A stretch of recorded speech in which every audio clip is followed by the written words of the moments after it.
Hello दोस्तों, आप सभी का स्वागत है क्रिएटिव एमपी में। अभी तक हमने देख लिया मध्यकालीन जो हमारे साहित्यकार थे उनको हमने देख लिया। आज हम देखेंगे मध्यकालीन साहित्य। ठीक है, मध्यकालीन साहित्य में सबसे पहले कौन है? हमारे केशवदास। ठीक है, इनका जन्म कहाँ हो रहा है? इनका जन्म ओरछा निवाड़ी में हो रहा है। ठीक है, इन्हें क्या बोलते हैं? इन्हें कठिन काव्य का प्रेत भी कहा जाता है। ठीक है, और ये कहा जाता है कि रीतिकाल के ये पहले कवि। ठीक है, इन्हें रीतिकाल का पहला कवि और प्रवर्तक कहा जाता है। ठीक है, ओरछा में केशव जयंती समारोह का आयोजन होता है ओरछा में। ठीक है, ओरछा नरेश जो इंद्रजीत के और वीर सिंह बुंदेला थे उनके ये दरबारी कवि थे। ठीक है, तो याद रखिए दो राजाओं के दरबारी कवि रहे, एक इंद्रजीत के और एक वीर सिंह बुंदेला के। इनका समारोह कहाँ मनाया जा रहा है? केशव जी का ओरछा में। इनको कठिन काव्य का प्रेत भी कहा जाता है और रीतिकाल का पहला कवि भी कहा जाता है। अब इनकी हम रचनाएं देख लेते हैं। इनकी रचनाओं में है कवि प्रिया। ठीक, कवियों का मार्गदर्शन करने वाले ग्रंथ बोला जाता है कवि प्रिया। रसिक प्रिया, रसिक प्रिया में ये श्रृंगार और रसराज का वर्णन किया। ठीक है, रामचंद्रिका में राम जी का वर्णन है। रत्न बावनी में मधुकर शाह के पुत्र का वर्णन है। रतन बावनी। ठीक है, कवि प्रिया वापस से कि कवि प्रिया में और भी चीज़ें मिलती हैं। एक तो कवि प्रिया में क्या कह रहे हैं कि कवियों को मार्गदर्शक ग्रंथ के रूप में है। दूसरा क्या है कि राय प्रवीण को काव्य शिक्षा दी थी। राय प्रवीण कौन थी? वो इंद्रजीत सिंह बुंदेला की प्रेमिका थी। ठीक है, उनको उन्होंने काव्य की शिक्षा दी थी। किसमें? कवि प्रिया में। तो ये याद रखिएगा। हमने क्या देख लिया? कवि प्रिया देख लिया, रसिक प्रिया देख लिया, रामचंद्रिका देख ली, रतन बावनी देख ली। रतन बावनी में मधुकर शाह के पुत्र का वर्णन मिल रहा है। ठीक है, उसके बाद हमने देखा जहांगीर जस चंद्रिका। जहांगीर के बारे में बनाएंगे। वीर सिंह देव चरित्र, वीर सिंह देव के बारे में वर्णन किया है। विज्ञान गीता, बारहमासा छंदमाला। विज्ञान गीता, बारहमासा छंदमाला। नख शिख वर्णन। ठीक है, राय प्रवीण और रतन बावनी। रतन बावनी वही था मधुकर शाह वाला। ठीक है, नख शिख वर्णन में क्या कह रहे हैं कि राय प्रवीण जो सुंदर थी उनका वर्णन किया है, और राय प्रवीण के बारे में ही लिखा होगा। तो ये दो चीज़ें तो राय प्रवीण से ही संबंधित हैं।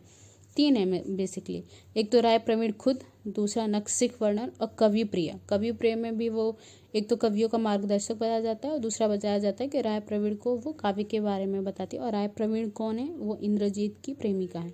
तो याद रखिएगा, एक बार और याद दिला देती हूँ मैं इनकी रचनाएं। हमने देखा कवि प्रिया, रसिक प्रिया, रामचंद्रिका, रतन बावनी। कवि प्रिया, रसिक प्रिया, रामचंद्रिका, रतन बावनी।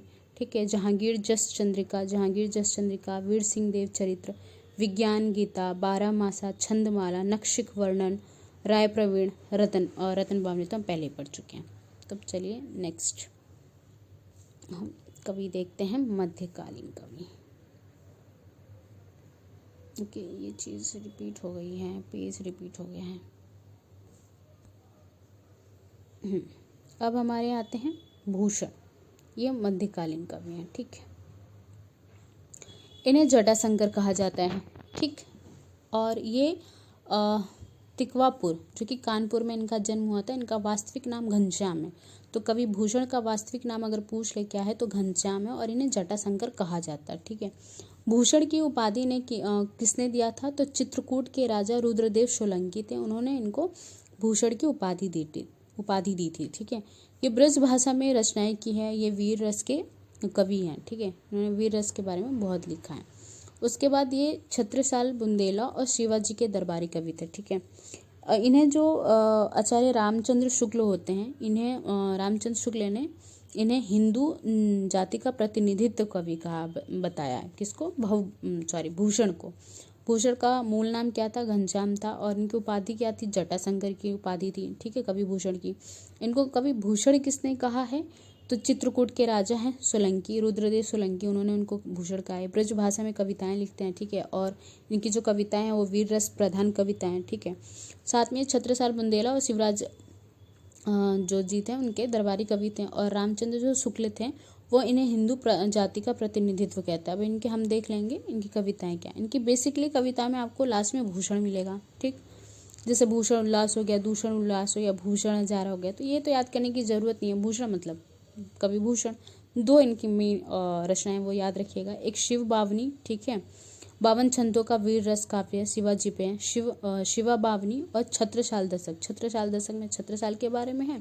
शिवा बावनी में शिवाजी के बारे में। इससे पता चलता है कि ये इनके दरबारी कवि थे। ठीक, ये हो गया हमारे भूषण हो गए, कवि भूषण।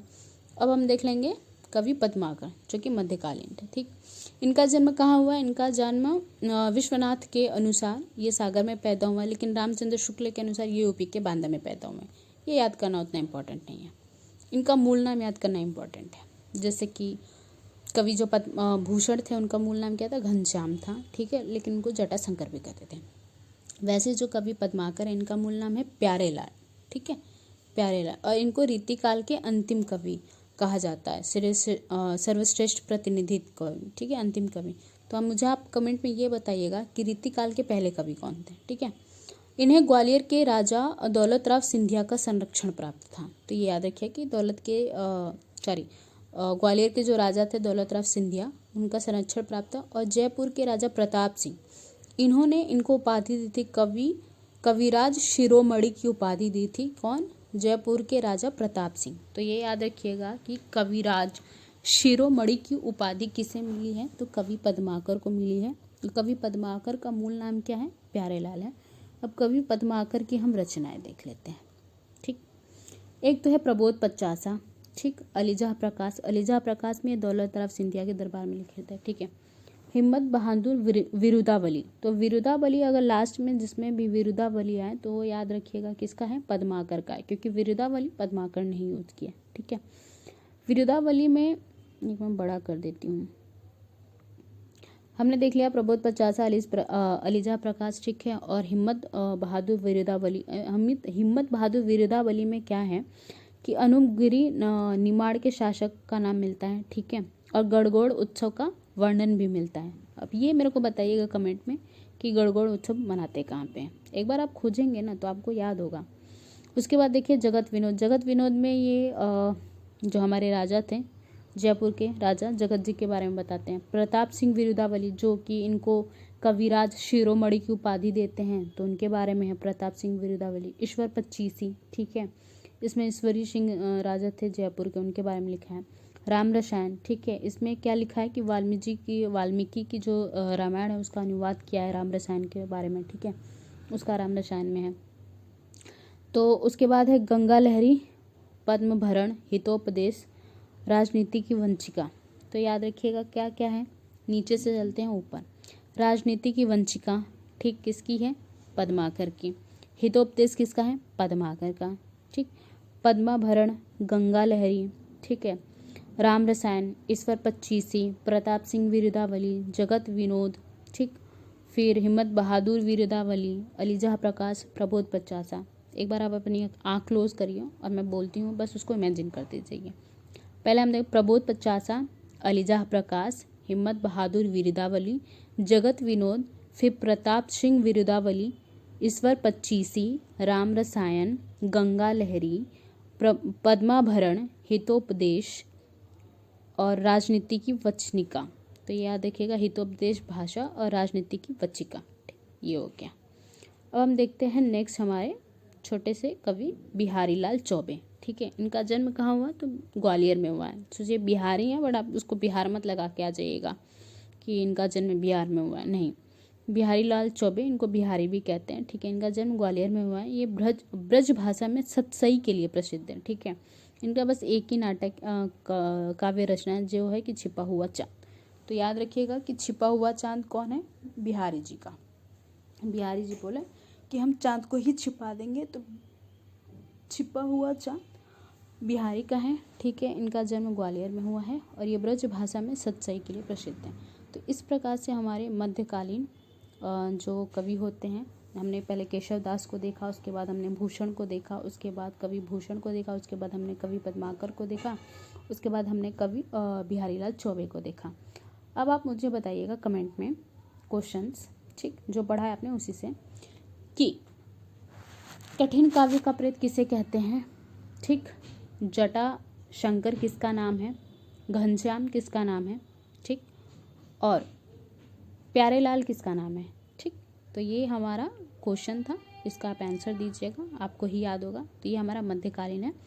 अब जो आधुनिक भारत है उसकी 2 वीडियो बनेंगी कि 4-4 करके बनाऊंगी, क्योंकि अगर एक में मैं बहुत बड़ा बना दी तो फिर ये वो याद नहीं होगा। एक वीडियो का अगर आधुनिक भारत के एक वीडियो में अगर 4 कवि हैं तो वो 4 याद हो जाएंगे, फिर दूसरे वीडियो में 4 कवि होंगे वो 4 याद हो जाएंगे, तो इससे कन्फ्यूजन नहीं होगा, हमें चीज़ें याद हो जाएंगी। तो चलिए मिलते हैं नेक्स्ट वीडियो में। ओके, अपना ध्यान रखिए, पढ़ते रहिए, बाय बाय।